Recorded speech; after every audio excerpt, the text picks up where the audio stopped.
The temperature inside the B-17 waist section had reached 900 degrees Fahrenheit. Harlan Treadwell could feel the skin on his palms blistering as he grabbed the ammunition box. The metal seared through the makeshift cloth wrapping on his hands. Inside the box, 400 rounds of .50 caliber ammunition were cooking off, individual bullets firing in random directions, ricocheting off the aluminum walls of the fuselage. He carried the box to the open waist gun window and threw it out into the sky over France. 2,000 feet below, German soldiers watched it fall. The date was May 1st, 1943. The time was 2:14 in the afternoon. 3 men had already bailed out of the burning aircraft. Harlan Treadwell had a choice to make. The emergency exit door stood open. A parachute hung on the wall within arm's reach. Aviation gasoline was burning at temperatures that would melt human flesh on contact. Every reasonable calculation said to jump. Treadwell reached for another ammunition box instead. This is the story of the worst airman in the 306th Bomb Group. The man nobody wanted on their crew, the troublemaker who couldn't follow orders, the soldier who would be found washing dishes in a kitchen on the morning he was supposed to receive the Medal of Honor. Harlan Treadwell was heroic for 90 minutes on May 1st, 1943. He was problematic for the remaining 72 years of his life. The question that remains is simple. Is 90 minutes enough? 6 weeks earlier, Harlan Treadwell sat in a courtroom in Cairo, Michigan, listening to a judge offer him a choice he didn't want. The charge was failure to pay child support. Treadwell owed his ex-wife $237. He had 2 children he hadn't seen in 18 months. The money had gone to other things. Drinking mostly, some gambling. The usual ways a 31-year-old man wastes what little he has when he's decided his life doesn't matter. The judge was tired. He had seen 100 men like Treadwell, men who couldn't hold jobs, men who resented authority, men who were too smart for their own good and too stubborn to admit when they were wrong. 6 months in county jail, the judge said, or enlist in the armed forces. Your choice, Mr. Treadwell. Treadwell looked at his hands. Mechanic's hands, scarred and calloused from years of working on car engines in a garage that had gone out of business the previous fall. He had skills. He wasn't stupid. He just couldn't seem to make anything work the way it was supposed to. The uniform, he said. The judge signed the papers. Treadwell walked out of the courthouse a free man with a military obligation he had no intention of honoring with anything resembling enthusiasm. He was joining the Army Air Forces because the alternative was jail. Not because he loved his country, not because he wanted to fight fascism, not because he believed in the cause, because a judge in Michigan had given him no other option. That was January of 1943. By March, Harlan Treadwell was standing on the flight line at Thurley Airfield in England, watching B-17 Flying Fortresses take off into grey skies over Bedfordshire, and discovering that the military had even less patience for him than civilian employers had ever shown. Thurley was home to the 306th Bombardment Group. The men who flew from that grass airfield were the tip of the spear in America's strategic bombing campaign against occupied Europe. They flew into German airspace. They dropped bombs on factories and rail yards and submarine pens. They came back with holes in their aircraft and friends who didn't come back at all. The average B-17 crew in the spring of 1943 had a 50% chance of surviving their mandatory 25-mission tour. Some bomb groups were losing that many men in a single month. Harlan Treadwell arrived at Thurley with exactly 0 combat experience and a personality that made experienced combat airmen want nothing to do with him. The problems started immediately. He was 31 years old in an army of 20-year-olds. The pilots were younger than him. The officers giving him orders were a decade his junior. Treadwell had spent his entire adult life resenting people who told him what to do. The military was an entire system built on people telling other people what to do. The collision was inevitable. On his third day at Thurley, Treadwell slept through a mission briefing. The operations officer found him in his bunk at 0600, while the rest of the squadron sat in the briefing room learning about that day's target. The officer was a lieutenant, 24 years old, West Point educated, already stressed beyond his capacity by the daily mathematics of sending young men to probable death. "Sergeant Treadwell," the lieutenant said, "you were ordered to report to briefing at 0530. Treadwell opened his eyes, looked at the lieutenant, closed his eyes again. "Wasn't assigned to a crew yet," he said. "Didn't see the point." The lieutenant's jaw tightened. He wanted to scream. He wanted to grab this lazy, insubordinate mechanic from Michigan and throw him off the base. Instead, he wrote Treadwell up for failure to report as ordered and assigned him to kitchen police duty for the next 3 days. That was incident number 1. Incident number 2 came the following week. A waist gunner from the 423rd Squadron was explaining the proper way to clean a 50 caliber machine gun. Treadwell interrupted him to explain that the military's cleaning procedure was inefficient and that he had a better method based on his experience as a mechanic. The waist gunner was 20 years old. He had flown 8 combat missions. He had watched his best friend's head explode when a German cannon shell came through the fuselage at 25,000 feet. He did not need a 31-year-old man who had never been in combat lecturing him about machine gun maintenance. "Why don't you go clean something else, old man?" the gunner said. Treadwell bristled, called the kid arrogant, said something about young men who think they know everything just because they've been shot at a few times. The situation escalated. Words were exchanged. A sergeant had to separate them before it came to fists. Treadwell got another 3 days of KP duty and a formal written reprimand in his personnel file. The nickname came after that, Snuffy, like the character from the comic strips. The lazy hillbilly who was always scheming to get out of work, always had an excuse, always thought he was smarter than everyone else. The name fit too perfectly. Within 2 weeks, everyone at Thurley knew Harlan Treadwell as Snuffy, the man who couldn't be bothered to follow orders, the know-it-all who had an opinion about everything and the respect of no one. The third incident involved philosophy. Treadwell had read some Nietzsche before the war, some Schopenhauer. He had opinions about the nature of human existence and the futility of institutional authority. One evening in the mess hall, he decided to share these opinions with a table full of young airmen who were trying to eat their dinner in peace. He talked about the will to power. He talked about the death of God. He talked about how the military was a system designed to crush individual thought and turn men into interchangeable components. The airmen at the table listened for about 90 seconds. Then they picked up their trays and moved to another table.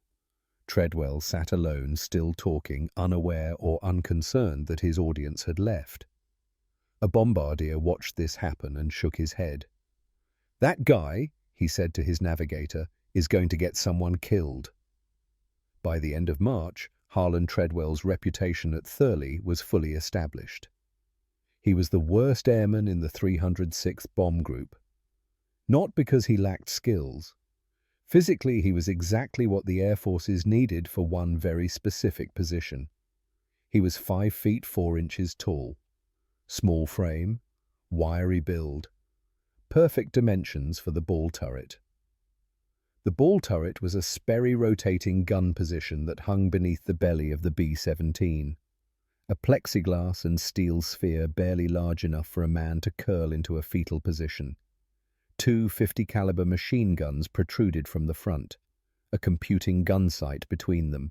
The gunner sat with his knees pulled up to his chest, surrounded by machinery and ammunition separated from 30,000 feet of empty air by a few millimeters of aluminum and glass. It was the most claustrophobic position on the aircraft, the most vulnerable, the most psychologically demanding. Harlan Treadwell was the perfect size for it. In every other way, he was considered a liability.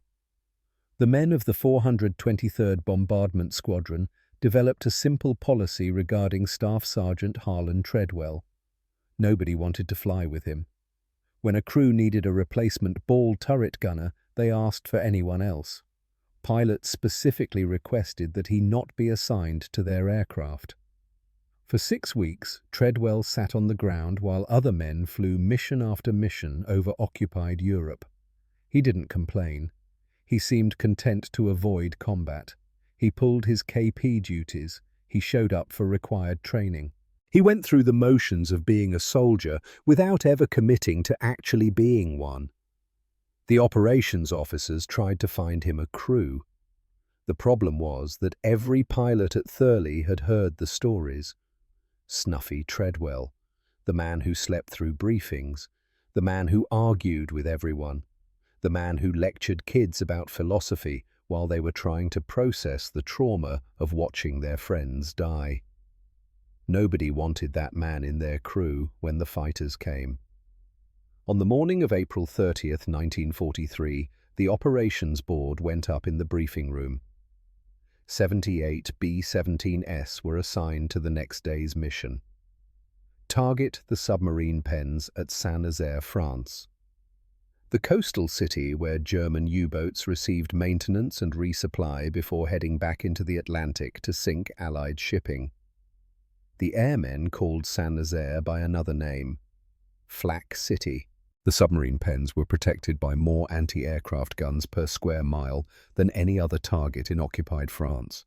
The concrete structures housing the U-boats were so thick that even direct hits from 2,000-pound bombs often failed to penetrate. The Luftwaffe kept fighter squadrons nearby specifically to protect the facility. Bombing Saint-Nazaire meant flying into a concentration of defensive firepower that killed Americans with industrial efficiency. The crews knew this. They had known men who went to Saint-Nazaire and didn't come back. The mission was necessary. The U-boats were strangling the Atlantic supply lines. But necessary didn't mean survivable. In the 423rd Squadron Ready Room, Captain Everett Calloway looked at his crew roster and saw a problem. His ball turret gunner had come down with pneumonia the night before. The man was in the base hospital too sick to fly. Calloway needed a replacement. This was Calloway's 25th mission, his last mission. If he survived the next day's flight, he was going home, back to his wife in Ohio, back to a world where people didn't die in burning aircraft at 25,000 feet. 24 missions completed, one more to go, then safety, then life. He needed a competent ball turret gunner. He needed someone he could trust. The operations officer told him the only available replacement was Harlan Treadwell. Calloway had heard the stories. Everyone had heard the stories. Snuffy Treadwell was a problem waiting to happen. But Calloway had also heard the alternative: fly with Treadwell or fly one man short. The ball turret position was critical. It covered the aircraft's vulnerable underside. Without a gunner there, the entire formation was exposed to attacks from below. Calloway made his decision. He would take Treadwell. He would keep him on a short leash. He would give explicit orders and make sure they were followed. 25 missions of experience had taught Calloway how to manage difficult people. He would manage Treadwell for one mission. Then he would go home. That decision would save his life. Harlan Treadwell found out about the assignment at 2200 hours on April 30th. An orderly came to his barracks and told him to report to Captain Calloway's crew for the next morning's mission. Treadwell's first combat mission.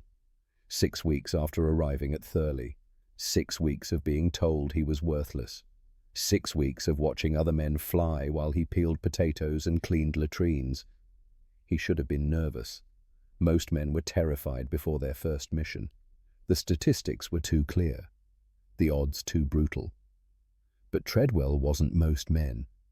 He had a talent for not thinking about consequences.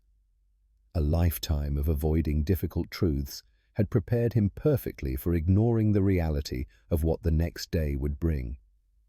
He went to sleep without difficulty. Woke up at 0400 when the orderly came through the barracks, dressed in his flight suit, walked to the mess hall, ate powdered eggs and toast, listened to the briefing officer describe the target and the expected opposition. The briefing officer was honest. Saint-Nazaire would be heavily defended. Fighter opposition was expected to be intense. Flak concentrations over the target would be the heaviest they had encountered.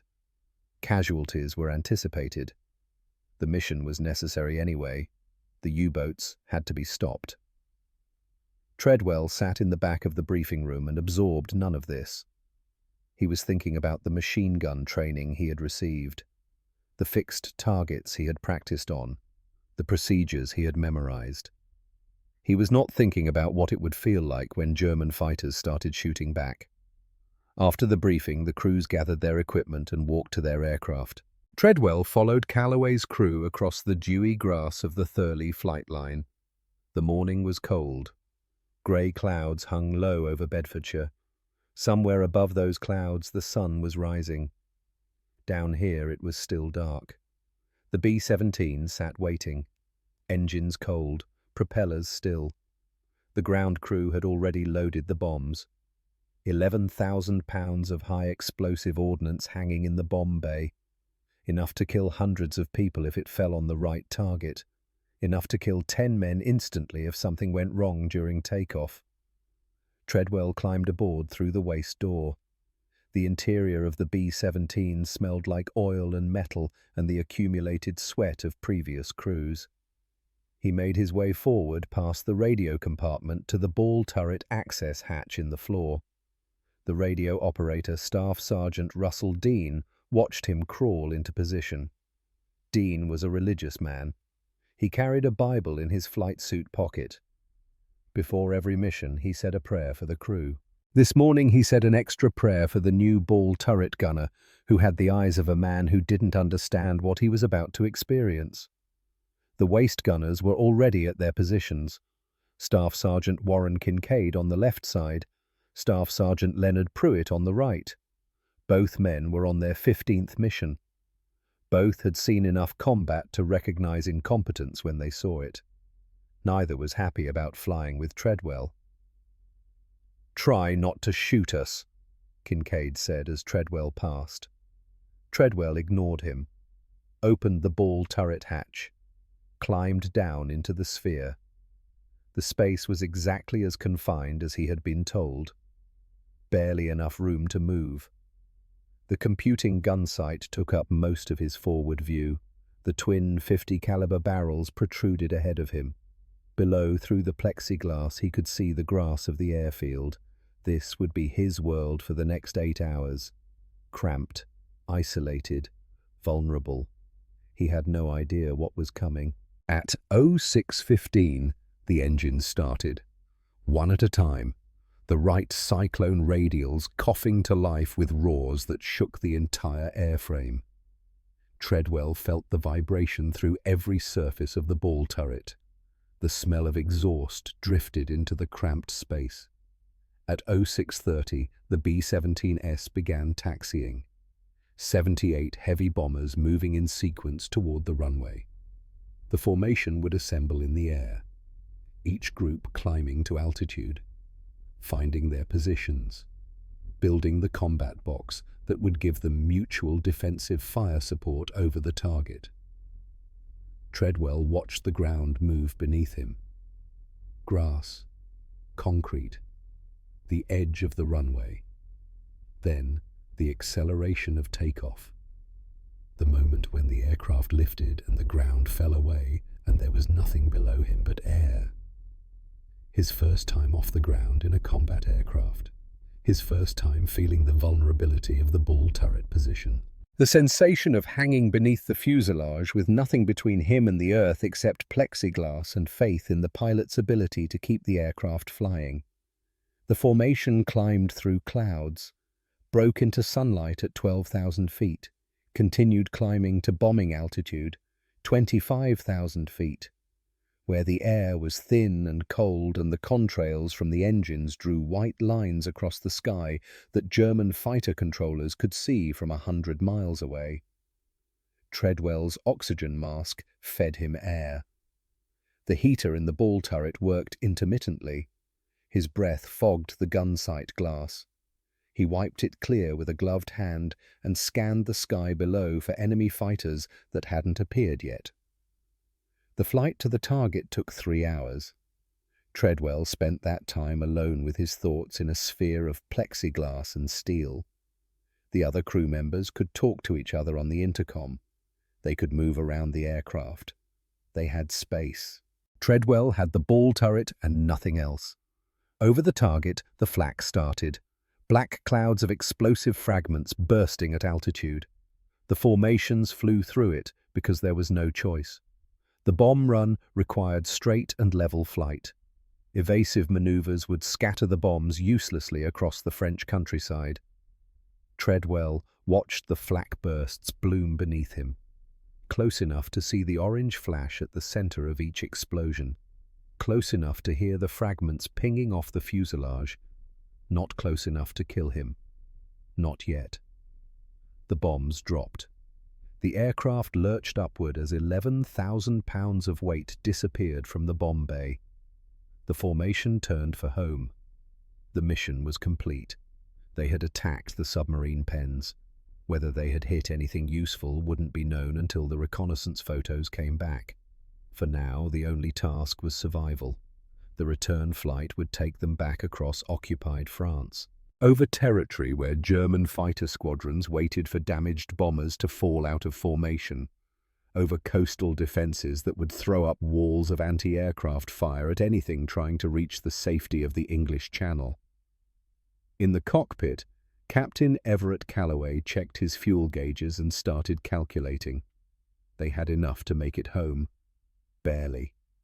The headwinds had been worse than forecast. The formation had taken longer to assemble than planned. But the numbers worked. They would cross the coast with maybe 20 minutes of fuel remaining. Enough to find an airfield. Enough to land. Calloway had survived 24 missions by being careful, by running the numbers, by never taking unnecessary risks. This would be his 25th, his last. Then he was done. Then he went home. The navigator was supposed to guide them back, plot the course, make sure they crossed the French coast at the correct point, avoid the heaviest concentrations of German defences. At 1400 hours, the navigator made a mistake. He looked at the coastline below and saw what he expected to see instead of what was actually there. The Brittany Peninsula has a distinctive shape when viewed from 25,000 feet. So does the southern coast of England. In poor visibility with clouds obscuring landmarks, the two can look similar. The navigator mistook one for the other. He told Captain Calloway they were over the English Channel. Almost home, safe to descend. Calloway believed him. 24 missions of experience didn't protect against a navigator's error. He pushed the yoke forward and started down. The formation began descending through the cloud layer. Altitude dropping. 2,000 feet, 1,500, 1,000. They broke through the clouds at 2,000 feet. Directly below them was the city of Brest, France, one of the most heavily fortified German positions on the Atlantic coast, home to submarine pens, naval facilities, and enough anti-aircraft guns to turn the sky into shrapnel. The formation had descended into a killing zone. The anti-aircraft batteries opened fire immediately. The Germans didn't need to aim carefully. The American bombers were at 2,000 feet, point-blank range for heavy flak guns. The shells burst in clusters, black smoke and orange fire and fragments of steel moving at supersonic velocity. The B-17S scattered, pilots throwing their aircraft into evasive maneuvers, trying to climb back into the safety of altitude, trying to get away from the wall of metal filling the air around them. Captain Calloway hauled back on the yoke. The engine screamed, the aircraft climbed, but not fast enough. Harlan Treadwell, suspended in the ball turret, watched the city appear below him. He didn't know it was Brest. He didn't know they had made a mistake.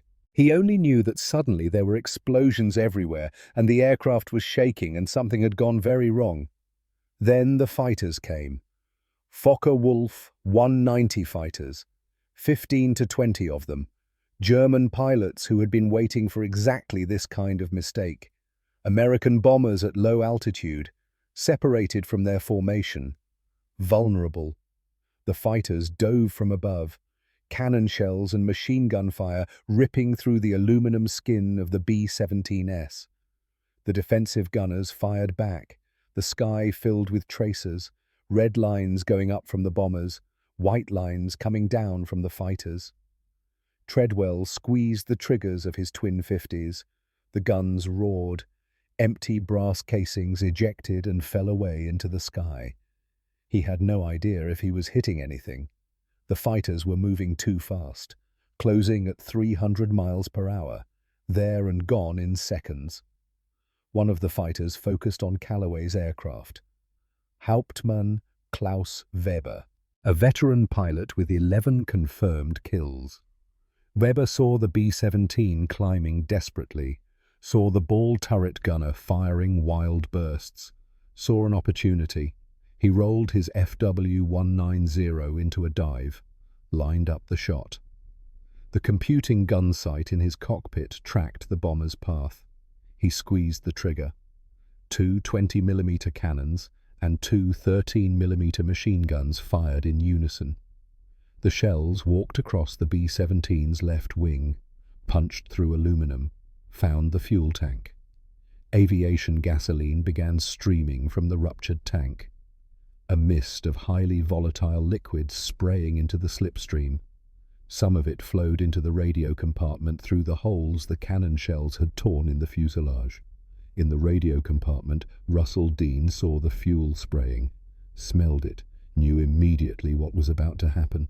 Fuel and air and any source of ignition. The oxygen system ran through this compartment. The electrical wiring. A single spark would be enough. The spark came from the damaged electrical system. The fuel ignited. The radio compartment filled with fire.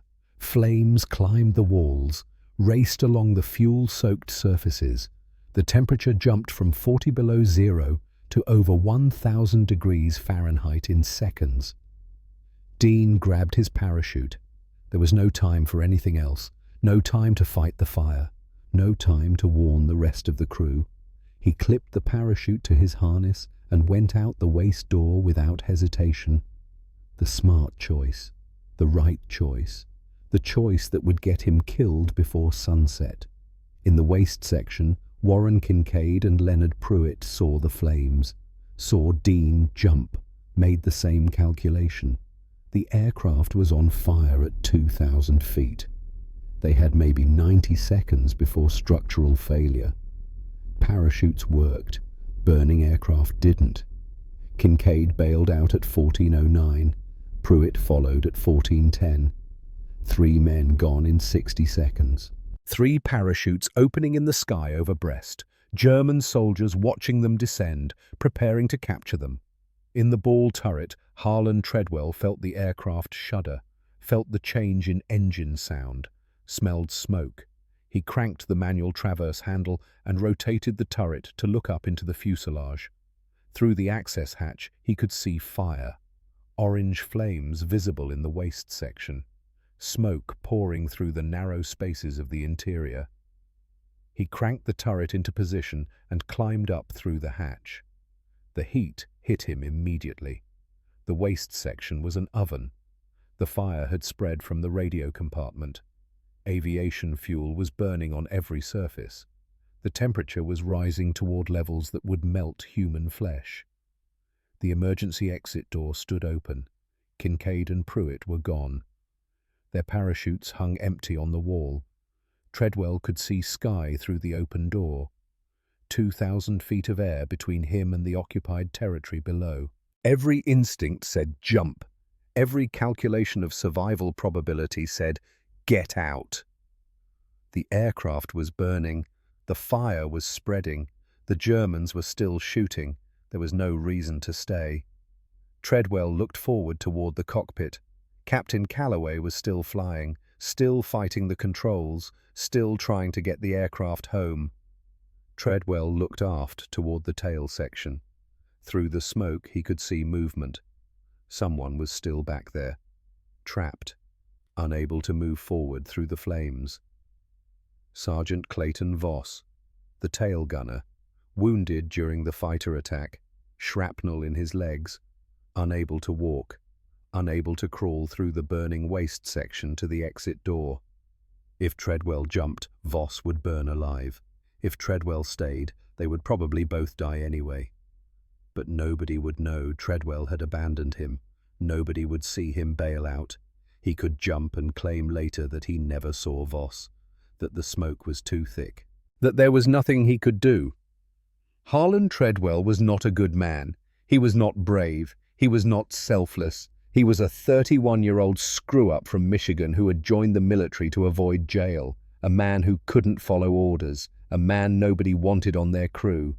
But he looked at that open door and he thought about one thing.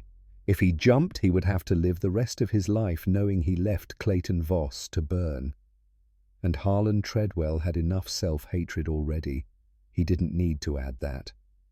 He grabbed a blanket from the storage locker and started moving toward the fire. The time was 14:14. May 1st, 1943. 90 minutes of hell were about to begin. The blanket caught fire in Harlan Treadwell's hands before he'd beaten back even 2 feet of flames.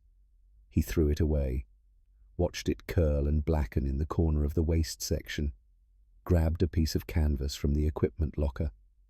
Same result. The aviation fuel burned too hot, too fast, spreading across too wide an area for any conventional firefighting method to work. The temperature in the waste section had exceeded 1,000 degrees Fahrenheit. The aluminum skin of the fuselage was conducting heat like a griddle. Treadwell's flight suit was soaked with sweat within 30 seconds. The moisture evaporated instantly in the superheated air. His skin felt like it was shrinking. Through the intercom, he could hear Captain Calloway's voice. Calm, controlled. The voice of a man who had survived 24 missions by staying focused when everything around him was falling apart. Fire in the waste section. 3 crew members bailed out. Anyone still aboard, report status. Treadwell keyed his throat mic. His voice came out hoarse from smoke inhalation. Ball turret gunner still here, Captain. Tail gunner is wounded, can't move. I'm fighting the fire. A pause. Then Calloway's voice again. Different now. Surprised. Treadwell, you stayed? Yes, sir. You stayed. Another pause. Longer this time.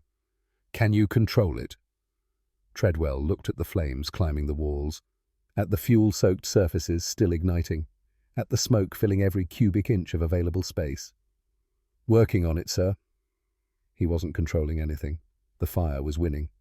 But admitting that would serve no purpose. Calloway had enough problems. He was flying a damaged aircraft with a ruptured fuel tank and German fighters still in the area. He didn't need to know that his ball turret gunner was about to be cooked alive in the waste section. The ammunition became the next crisis. .50 caliber ammunition was stored in metal boxes along both sides of the waste section. Thousands of rounds. Each box held 400 rounds in linked belts. The brass casings were designed to withstand significant heat during normal firing. But normal firing didn't involve being immersed in burning aviation fuel for extended periods. The temperature inside the first box reached the point where the powder charges began to cook off. The sound was distinctive. A sharp crack. Then another. Then a rapid series as the heat spread through the box. The bullets weren't firing from guns. They were exploding inside the container. The brass casings fragmented. The bullets separated from the casings and ricocheted in random directions inside the box. Then the box itself failed. The metal warped from the heat. The lid blew off. 400 rounds of .50 caliber ammunition began firing in every direction at once. Treadwell hit the deck, covered his head with his arms. Bullets pinged off the aluminum walls, punched new holes in the fuselage. One round passed 6 inches above his back. Another hit the radio equipment and exploded in a shower of sparks. The box emptied itself in 15 seconds. Then silence. Smoke. The continuing roar of the main fire. Treadwell looked up, counted the remaining ammunition boxes. 11 more, each one a bomb waiting to detonate. Each one adding more chaos to a situation that was already beyond any reasonable hope of control. He made a decision that violated every safety protocol the Army Air Forces had ever written. He crawled to the nearest ammunition box. The metal was hot, not yet critical, but getting there. He grabbed the carrying handles with his bare hands. The skin on his palms blistered instantly. The pain was extraordinary, like grabbing a pot that had been sitting on a stove for an hour. The nerve endings in his hands screamed.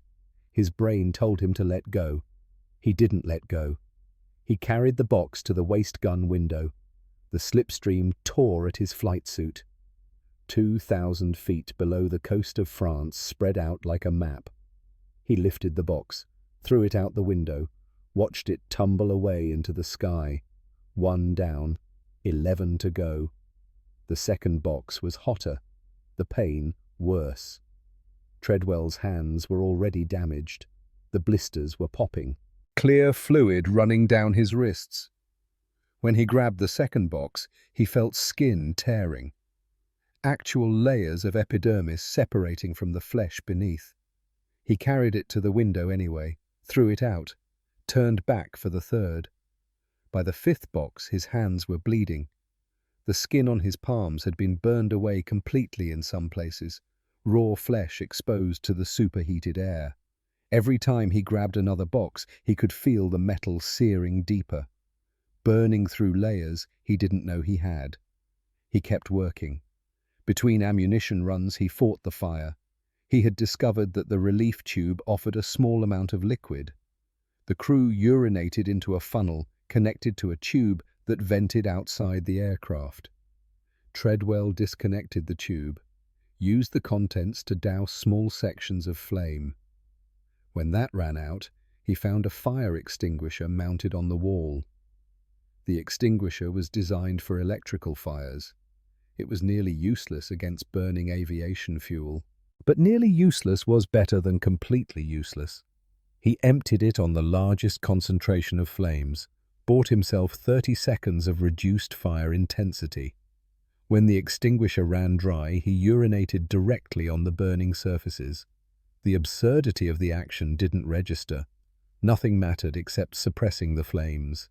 If his own bodily fluids could reduce the fire by even 1 degree, he would use them. The Focke-Wulf fighters had not finished. Hauptmann Klaus Weber circled back for another attack run. He had seen the smoke trailing from the crippled B-17, had watched 3 parachutes deploy.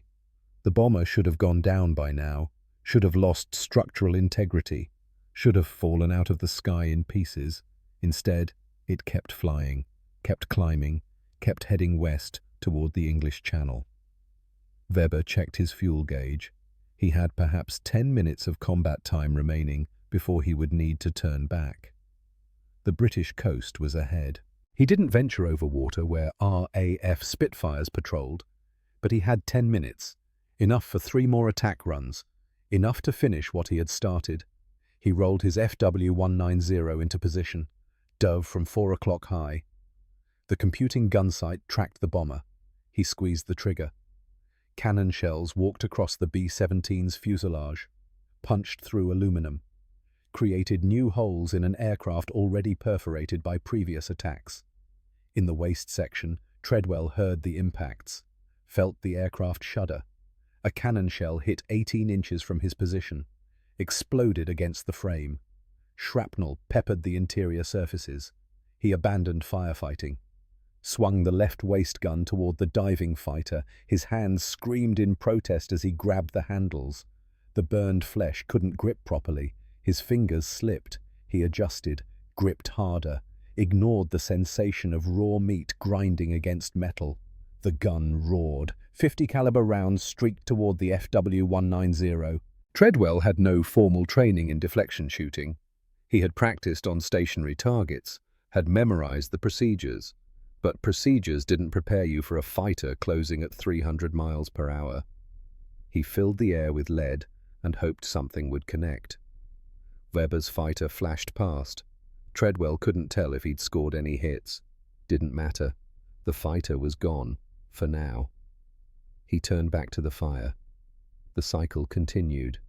Fight, fire. Man guns when fighters attacked. Back to fire. Back to guns. Again and again. Each cycle bleeding away seconds of his life. Each decision choosing between two impossible tasks. The 8th ammunition box was actively cooking off when he grabbed it. He could feel the rounds exploding inside the container, feel the metal flexing from the pressure. He carried it anyway, lifted it to the window. A bullet discharged inside the box just as he released it. The recoil jerked the container. It clipped the edge of the window frame. Tumbled away, trailing smoke. 3 boxes remaining. Treadwell's hands had gone beyond pain into something else, a numbness punctuated by spikes of agony when he moved his fingers. The blood made everything slippery. He had to squeeze harder to maintain grip. Squeezing harder meant more pressure on the burned tissue, more damage. He threw out the 9th box, the 10th, the 11th. The last ammunition box was the hottest. Treadwell could see the metal glowing dull red in places. He wrapped his hands in shredded pieces of his flight suit. The fabric provided minimal insulation. He grabbed the handles, lifted. The weight shifted. His grip slipped. The box dropped, hit the deck, bounced. Inside the box, a round cooked off, then another. The lid began to warp. Treadwell grabbed the box again, used both arms to cradle it against his chest. The heat burned through his flight suit, through the layers of clothing beneath. He could smell his own skin cooking. Ran to the window. Threw the box out with everything he had left. It tumbled away, exploded in mid-air 30 feet from the aircraft. A bright flash, fragments spinning off in all directions. One piece hit the horizontal stabilizer, left a dent but no critical damage. The ammunition was gone, all of it, thrown out of a moving aircraft by a man whose hands looked like ground meat. Treadwell allowed himself 5 seconds of rest, leaned against the fuselage wall. The metal was hot but no longer unbearable. The fire was consuming itself, running out of fuel to burn, still dangerous, still spreading, but losing intensity. 5 seconds, then back to work. He crawled aft toward the tail section, toward Clayton Voss. The smoke was thicker here. The flames had spread along the crawlway. Treadwell pulled his flight suit collar up over his nose and mouth. It helped marginally. He could still feel the toxic fumes burning his lungs with each breath. He found Voss conscious but fading. The tail gunner had taken shrapnel during the initial fighter attack. Fragments had torn through his legs and lower torso. He had been bleeding for 45 minutes, losing blood volume, going into shock from the combination of blood loss and pain and terror. Voss looked at Treadwell through the smoke. His voice was weak. "You should have jumped." Treadwell opened the aircraft's emergency medical kit, found bandages, sulfur powder, morphine syrettes. His hands were too damaged to perform delicate work. He tore the bandage packages open with his teeth, dumped sulfur powder on the worst of Voss's wounds, wrapped the bandages as tightly as he could manage with hands that had lost most of their fine motor control. "Probably," Treadwell said, "but I'm too stupid to know when to quit." He found Voss's oxygen hose, severed by shrapnel. The tail gunner had been breathing smoke for 45 minutes. His lungs were damaged, his oxygen saturation critically low. Treadwell had an emergency oxygen bottle clipped to his flight suit, a small reserve bottle, maybe 10 minutes of supply. He unclipped it, handed it to Voss. "Take this. Breathe slow." Voss took the bottle, put the mask to his face, breathed. The oxygen helped immediately. Color returned to his face. His eyes focused. "What about you?" Voss asked. "I'll manage." It was a lie. Without supplementary oxygen at 2,000 feet, Treadwell would be fine. But if Calloway had to climb to avoid fighters, the thinner air at higher altitude would incapacitate him quickly. He was giving Voss his only backup oxygen supply, condemning himself to hypoxia if the circumstances changed. The choice was easy. Voss was wounded. Voss needed it more. Mathematics of survival.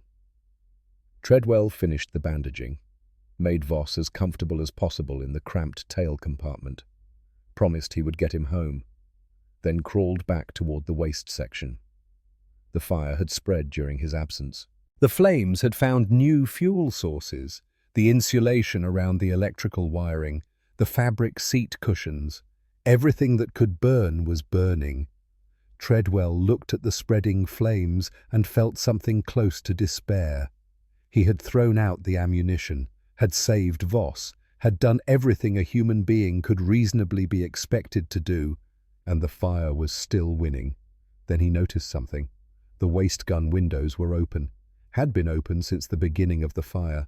The slipstream created airflow through the fuselage, fresh air feeding the flames, oxygen keeping the combustion going. What if he closed the windows? The thought was almost too simple, too obvious. If he could isolate sections of the fire, cut off the oxygen supply, the flames would suffocate themselves. He moved to the right waist gun window. The opening was large, maybe 3 feet across. No glass, just an opening in the fuselage where the gun could traverse freely.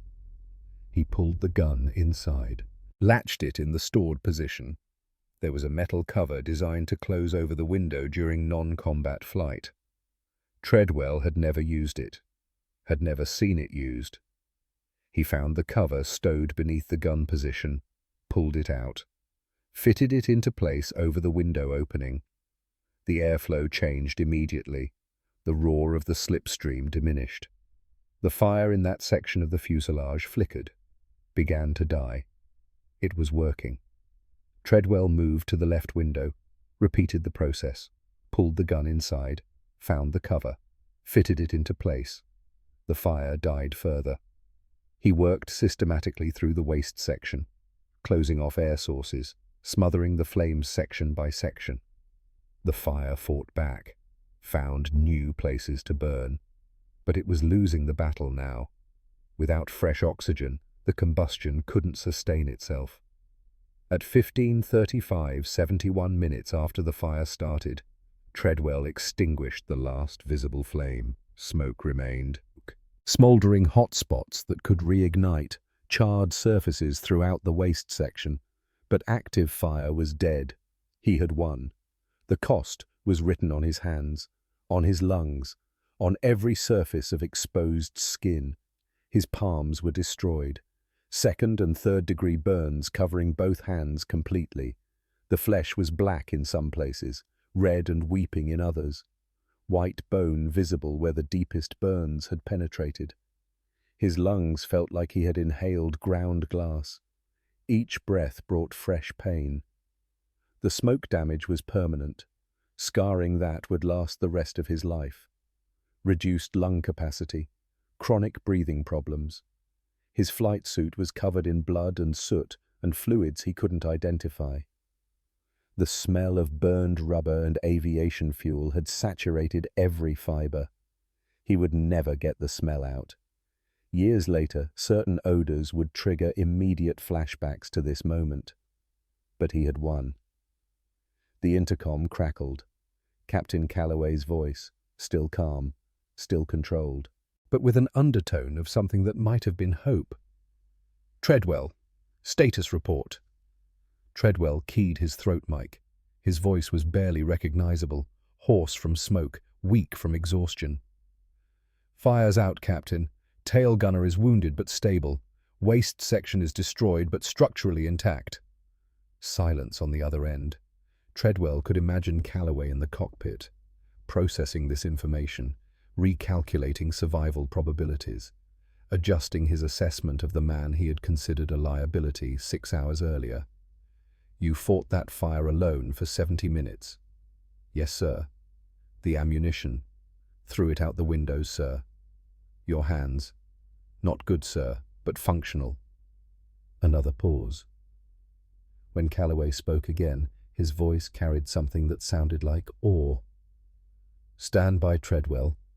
We're crossing the coast in 5 minutes. I'm getting us home." Through the damaged fuselage, Treadwell could see ocean. The English Channel spreading below like hammered metal. Grey water, white caps. No land visible yet, but close. They were close. The fuel gauges in the cockpit showed nearly empty. The ruptured tank had dumped most of their reserve over France. What remained would barely get them to the English coast. Landing at Thurley was impossible. They needed to find any flat surface, any airfield, anything long enough to put down a B-17. Calloway spotted the coast of Cornwall through the haze, scanned for options, found one. Pre-Danak RAF station, a grass airfield on the southwestern tip of England, built for fighters. Short runway, minimal facilities. But it was flat, and it was close, and it was their only choice. He lined up the approach, dropped the landing gear. 3 green lights confirmed wheels down and locked.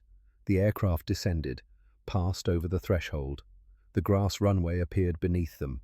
The touchdown was smooth. Calloway had landed damaged bombers before. He knew how to handle aircraft that wanted to do anything except fly straight. The wheels touched grass.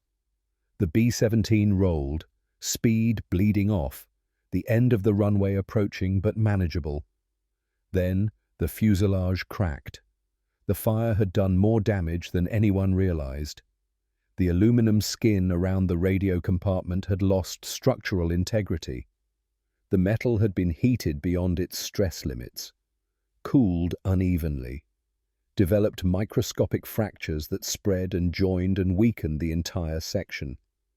The stress of landing, the weight of the aircraft settling onto its wheels, the forces compressing the fuselage. It was more than the weakened structure could bear. The B-17 broke in half just behind the wing root. The nose section continued forward. The tail section ground to a halt separately. Metal screamed. Rivets popped. The aircraft that had held together through fire and fighters and 70 minutes of hell finally surrendered to physics. Rescue crews sprinted from the edge of the runway. They expected bodies, expected to find dead men in a shattered aircraft. Expected the worst because that's what burning bombers usually delivered. What they found instead was Harlan Treadwell climbing out of the wreckage. Hands wrapped in bloody bandages, flight suit destroyed, face black with soot, helping a wounded tail gunner to safety. The ground crew stood and stared. They had seen damaged aircraft before. They had seen bullet holes and flak damage and engines blown off wings, but they had never seen anything like this. They counted the holes later. 3,500 individual penetrations, bullets, cannon shells, shrapnel fragments. The fuselage looked like a sieve. The fact that it had remained airborne defied every principle of aeronautical engineering. The fact that anyone had survived the fire defied belief entirely. Captain Everett Calloway wrote his mission report that evening. His hand shook as he held the pen. Not from fear. That came later. From the realization of how close he had come to dying. How close his entire crew had come to being names on a memorial wall. He described the navigation error, the attack over Brest, the fire, the 3 men who bailed out. Then he reached the part about Treadwell. He stopped writing, stared at the blank page, tried to find words adequate to describe what he had witnessed. Finally, he wrote simply, "Staff Sergeant Harlan Treadwell's actions were solely responsible for the safe return of this aircraft and the survival of all crew members aboard. He fought fire for 90 minutes with burned hands and no assistance. He threw burning ammunition from the aircraft while under fighter attack. He saved the tail gunner's life by sharing his oxygen supply. I recommend him for the Medal of Honor without reservation. 6 weeks ago, I did not want this man on my crew. Tonight, I owe him my life." The report went to the 306th Bomb Group commander. then to 8th Air Force Headquarters, then to the Pentagon. Each level of command read it and reached the same conclusion. This was Medal of Honor material. This was exactly the kind of story the War Department needed.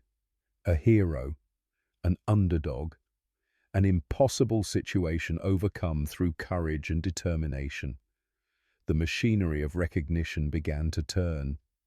But before any of that could happen, someone needed to tell Harlan Treadwell what had become of the 3 men who had jumped. The intelligence report arrived on May 2nd, decoded messages from French resistance networks, information about American airmen who had parachuted into occupied territory. Staff Sergeant Russell Dean, radio operator, captured by German forces at 14:20 on May 1st, shot while attempting to escape custody, died at 18:30, body left on the roadside as a warning to other potential escapees. Staff Sergeant Warren Kincaid, waist gunner, captured at 14:25, died during interrogation at 2015. Cause of death listed as injuries sustained during questioning. The Gestapo wanted information about bombing targets and radar capabilities. Kincaid died before providing anything useful. Staff Sergeant Leonard Pruitt, waist gunner, captured at 14:30, executed at 2100 as a terror flyer under orders from local German command, shot in the back of the head, buried in an unmarked grave outside Brest. None of the 3 men who made the smart choice survived the day. All 6 men who stayed aboard the burning aircraft made it home. The mathematics of survival had produced a result that defied every reasonable calculation. The men who jumped died. The men who stayed lived. Chaos and chance and the actions of one problematic ball turret gunner had rewritten what should have been inevitable. Harlan Treadwell was in the base hospital when they told him. His hands were wrapped in fresh bandages. Skin grafts scheduled for the following week. Morphine dulling the worst of the pain, but leaving him coherent enough to understand. The medical officer read him the intelligence report, explained what had happened to Dean and Kincaid and Pruitt, watched Treadwell's face for reaction. Treadwell said nothing for a long time. Then, they made the right choice, the smart choice. They should have lived. But they didn't, the medical officer said. You stayed. You lived. You saved 5 other men. That's what matters. Treadwell looked at his bandaged hands, thought about 70 minutes of fire, thought about 3 men falling through French sky toward capture and death. I didn't stay because I was brave, he said quietly. I stayed because I was afraid of being called a coward. That's not heroism. That's just vanity. The medical officer had no response to that. He left Treadwell alone with his morphine and his guilt, and the knowledge that accidental heroism was still heroism, regardless of motivation. Outside, the spring rain fell on Thurley Airfield. B-17S prepared for the next day's mission. The war continued. Men died. Others survived. The machinery ground forward. And somewhere in the administrative offices a Medal of Honor recommendation was working its way through channels about to transform a problematic airman into a national symbol. Whether Harlan Treadwell was ready for that transformation was irrelevant. The decision had already been made. The article appeared in Stars and Stripes on May 10th, 1943. Graham Pierce was 23 years old, a journalist assigned to cover the 8th Air Force bombing campaign from England. He had been looking for human interest stories, something to boost morale on the home front, something to prove that American boys were winning the war through courage and determination. Captain Calloway's mission report had landed on Pierce's desk through the Military Public Affairs Office. The story was too perfect to ignore. The worst airman in the squadron becomes a hero. The man nobody wanted saves 6 lives. 90 minutes of impossible firefighting by a ball turret gunner with burned hands. Pierce arrived at Thurley on May 8th. Found Treadwell in the base hospital, hands still bandaged, lungs still damaged, but conscious, coherent, willing to talk. The interview lasted 2 hours. Pierce took notes, asked questions, let Treadwell tell the story in his own words. The journalist had interviewed dozens of combat airmen.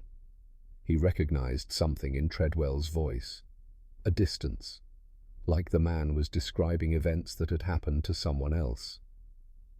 "Why did you stay?" Pierce asked. 3 men jumped. You could have followed them. No one would have blamed you. Treadwell looked at his bandaged hands. "I didn't think about it," he said. "I saw Clayton in the tail section, saw he was wounded. If I jumped, nobody would know I left him there. It seemed worse than staying. You fought the fire for 90 minutes. I fought the fire because it was there, because stopping meant dying. You don't think about heroism when your hands are burning. You just keep moving." Pierce wrote it all down. The blankets that caught fire, the ammunition boxes thrown from the aircraft, the relief tube and the fire extinguisher, and the desperate improvisation, the simple innovation of closing the windows to smother the flames. He wrote about the 3 men who jumped and died, about the randomness of survival, about how the coward's choice turned out to be fatal and the hero's choice turned out to be survival. The article ran with a headline that would follow Treadwell for the rest of his life. "The man nobody wanted becomes a hero." Within a week, the story had been picked up by newspapers across the United States. The Associated Press ran it. Local papers in Michigan printed it with pride. Here was a boy from Cairo who had done something extraordinary, a working-class mechanic who had saved lives through courage and quick thinking. The letters started arriving at Thurley within days, thousands of them, addressed to Staff Sergeant Harlan Treadwell, marriage proposals from women he had never met, autograph requests from children, congratulations from First World War veterans who recognized the particular kind of hell that aerial combat delivered. The postal clerks at Thurley had never processed this much correspondence for a single enlisted man. They stacked the letters in boxes, delivered them to the hospital ward where Treadwell was recovering from his skin grafts. Treadwell read some of them, stopped reading after the first 100. They all said the same thing: "You're a hero, you're an inspiration. You make us proud to be American." He didn't feel like any of those things. He felt like a man who had made a series of desperate choices because the alternative was worse. The distance between what people thought he was and what he knew himself to be grew wider with every letter.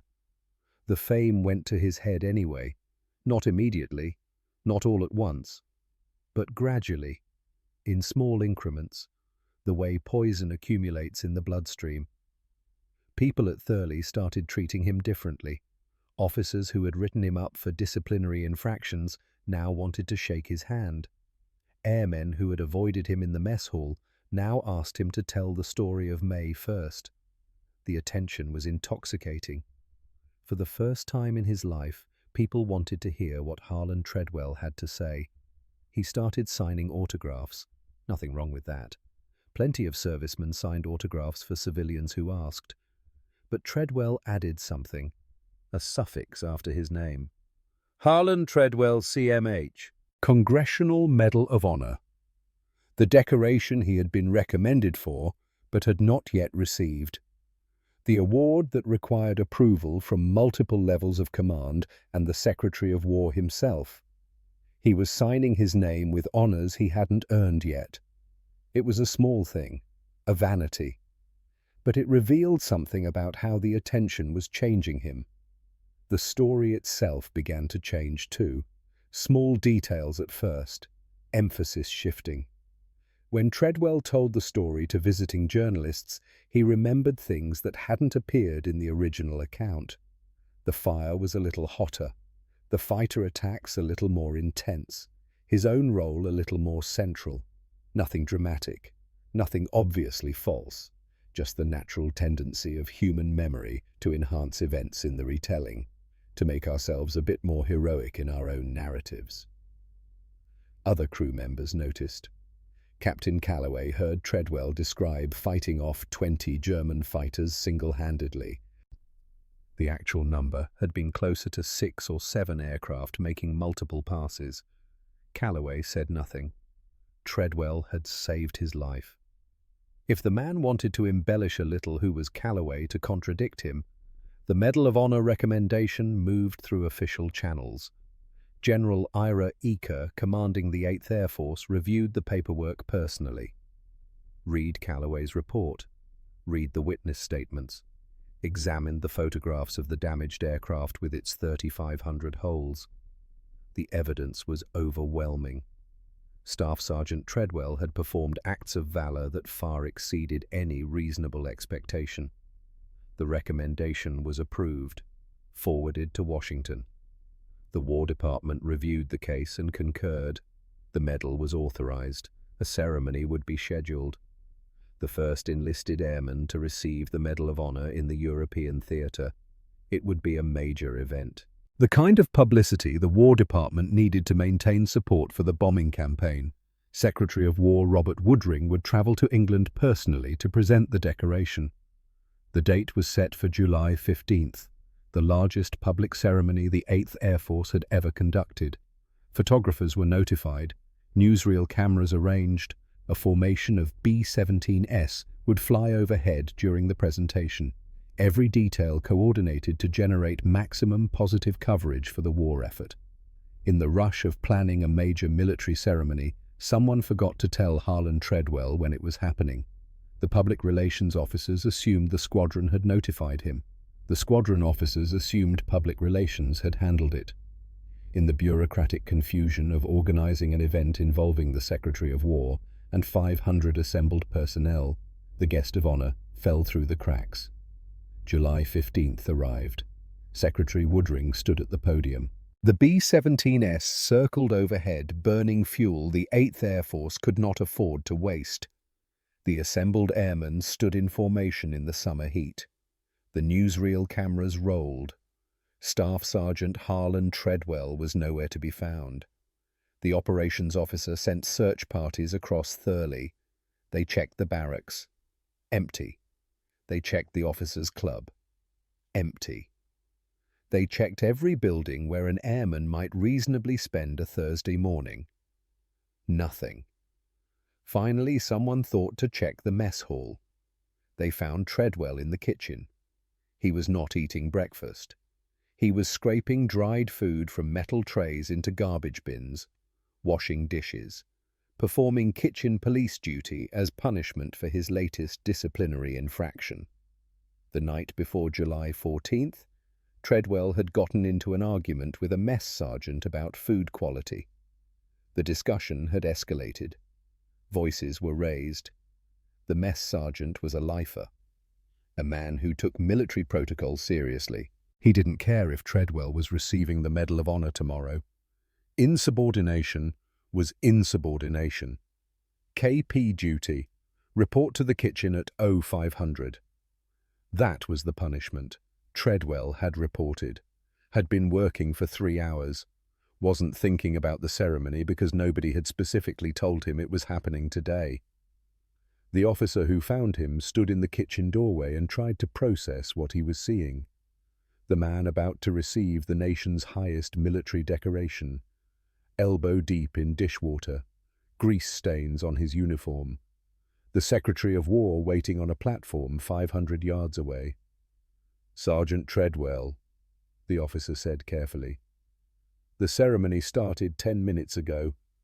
Treadwell looked up from the dishes, blinked. "What ceremony, sir?" "Your Medal of Honor ceremony. Secretary Woodring is here. Everyone is waiting." The moment stretched. Treadwell looked down at his soaking wet hands, at the grease-stained uniform, at the pile of unwashed trays still waiting. He had 3 more hours of KP duty assigned. "I'm supposed to finish this, sir. Mess sergeant's orders." The officer wanted to scream, wanted to grab Treadwell and physically drag him to the ceremony. Instead, he took a breath and spoke with the patience of a man addressing a small child. "The mess sergeant can wait. The Secretary of War cannot. Let's go. Now." They rushed Treadwell from the kitchen to the ceremonial platform. He barely had time to rinse his hands, no time to change uniforms. He arrived wearing work clothes with visible grease stains on the sleeves. His hands were still damp from dishwater. Secretary Woodring looked at the young sergeant standing before him, took in the stained uniform, the wet hands, the complete absence of military bearing that should have accompanied such a solemn occasion. But Woodring had read the mission reports, had seen the photographs, had approved the decoration based on actions that were beyond dispute. Whatever Treadwell looked like now, he had earned this honor on May 1st. Woodring placed the Medal of Honor around Treadwell's neck, the blue ribbon with white stars, the gold medal hanging heavy against his chest. The newsreel cameras captured everything. The photographs went out to newspapers across America. The official story emphasized the heroism, the historic significance, the first enlisted Medal of Honor in Europe, the ceremony that honored American courage and determination. The unofficial story spread through the 8th Air Force within hours. Snuffy Treadwell, the hero who was washing dishes when they found him, the man who couldn't stay out of trouble long enough to attend his own ceremony. The irony was too perfect, too absurd. Veterans would tell the story for decades afterward. Proof that courage and character were not the same thing. Proof that a man could be heroic for 90 minutes and problematic for every other moment of his existence. Treadwell flew 4 more combat missions after receiving the Medal of Honor. Each time he climbed into the ball turret and watched the ground fall away and felt the same fear he had felt on May 1st. The decoration around his neck didn't make the fear disappear. The newspaper articles didn't make German fighters less deadly. The 5th mission broke him. August 23rd. Target aircraft factories outside Munich. The flak was heavy. The fighters aggressive. Treadwell froze. Couldn't function. Couldn't fire his guns. Just sat in the ball turret and shook while the rest of the crew fought off the attack. When they landed, the medical officer took one look at him and knew. Operational exhaustion. The modern term is post-traumatic stress disorder.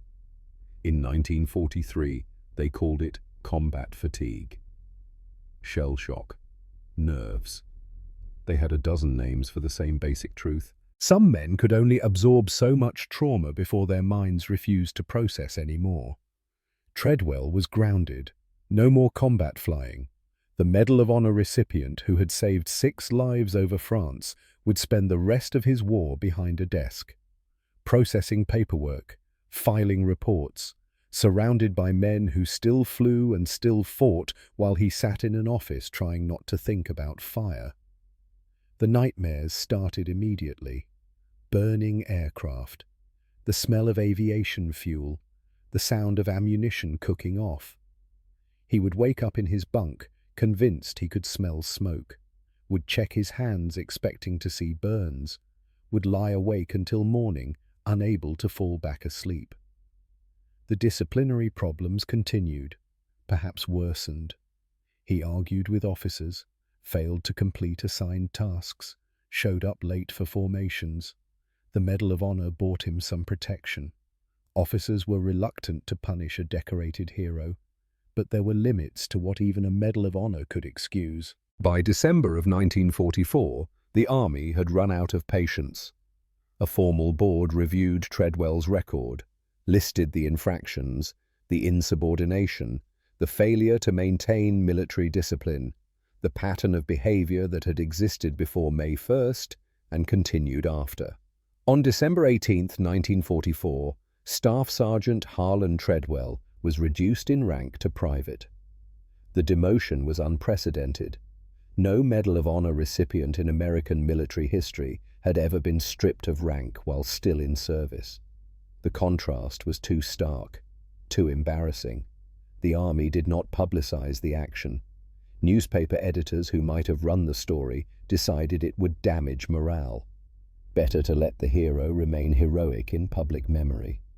Treadwell wore the private stripes for the next 2 months, still had the Medal of Honor, still received the respect that decoration commanded. But everyone at Thurley knew the worst airman in the squadron had been a problem before his moment of glory, remained a problem after. Heroism hadn't fixed the fundamental character flaws that made him incompatible with military service. In February of 1945, the Army sent him home. The war in Europe had 4 months left. The 8th Air Force would continue bombing Germany until the final surrender. Thousands of young Americans would die in B-17s over targets Treadwell would never see. He returned to Michigan. Cairo organized a parade. The citizens who remembered Harlan Treadwell as a troublemaker now celebrated him as a returning hero. They lined the streets, waved flags, cheered, welcomed back the local boy who had earned the Medal of Honor. None of them knew about the demotion. None of them knew about the disciplinary record. They knew only what the newspapers had told them.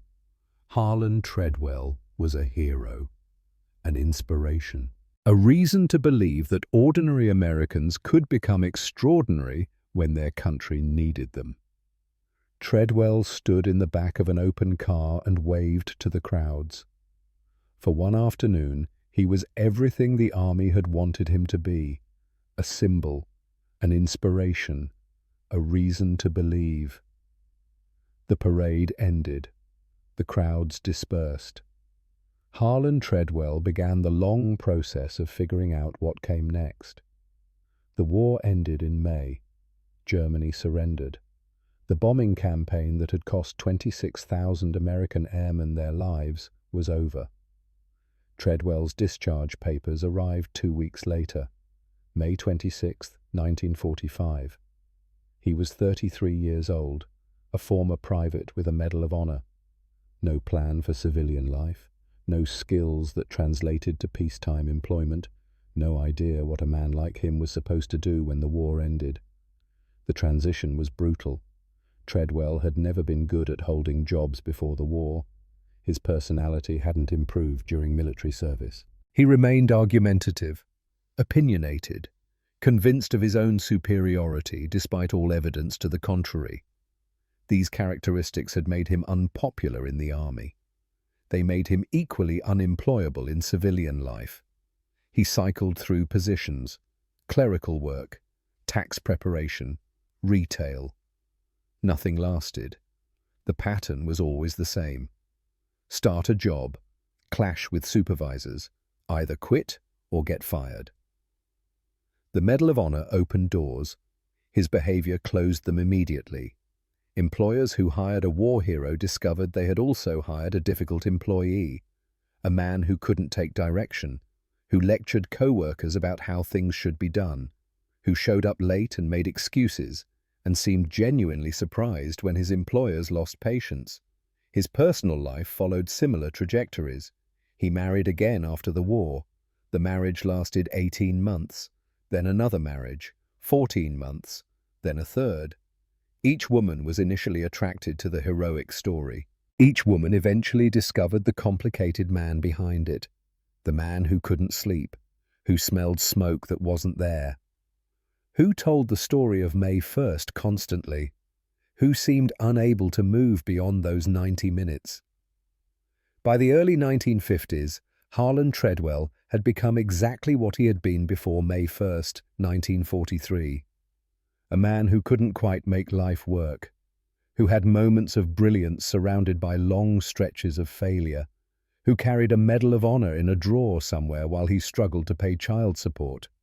Again, the same crime that had sent him into the military now following him through civilian life. He was not alone. Thousands of veterans returned from the war with decorations and trauma, and no framework for processing either. The generation that had saved the world came home to discover that heroism didn't pay mortgages. Combat skills didn't translate to civilian employment. The psychological wounds of warfare didn't heal just because the shooting stopped. The Veterans Administration existed to help, but resources were limited. Understanding was incomplete. Post-traumatic stress remained poorly understood. The men who jumped at loud noises, who couldn't sleep without nightmares, who found themselves unable to connect with families who hadn't shared their experiences. These men were expected to simply adjust. Many couldn't. Treadwell coped by talking about the war, constantly. He told the story of May 1st to anyone who would listen. The tale grew more elaborate over the years. Details were added. His role expanded. By the 1970s, Treadwell's version of events had him personally flying the damaged B-17 back to England, a feat that had actually been performed by Captain Calloway throughout the entire ordeal. Veterans who knew the truth said nothing publicly. The code of military brotherhood protected even difficult men from outside criticism. Treadwell was one of them. The Medal of Honor he wore represented something larger than any individual. To attack his credibility was to attack the credibility of every man who had served, but privately they knew. The story had been impressive enough without embellishment. Treadwell couldn't leave it alone, couldn't let the truth be sufficient. Perhaps it was understandable. The 90 minutes over France had been the high point of his entire existence. Everything before had been failure. Everything after would be struggle. That one afternoon stood alone as proof that Harlan Treadwell was capable of greatness. He clung to it because he had nothing else. In 1979, Treadwell gave his final major interview. A military history magazine wanted to publish accounts from Medal of Honor recipients. Treadwell was 67 years old, living alone in a small apartment in Tampa, Florida, surviving on veterans' benefits and a modest pension. The story he told the interviewer was the most elaborate version yet. He claimed to have fought off 30 German fighters single-handedly, claimed to have flown the aircraft when both pilots were wounded, claimed the British had wanted to award him the Victoria Cross, but American regulations prohibited it. None of it was true. Captain Calloway had never been wounded.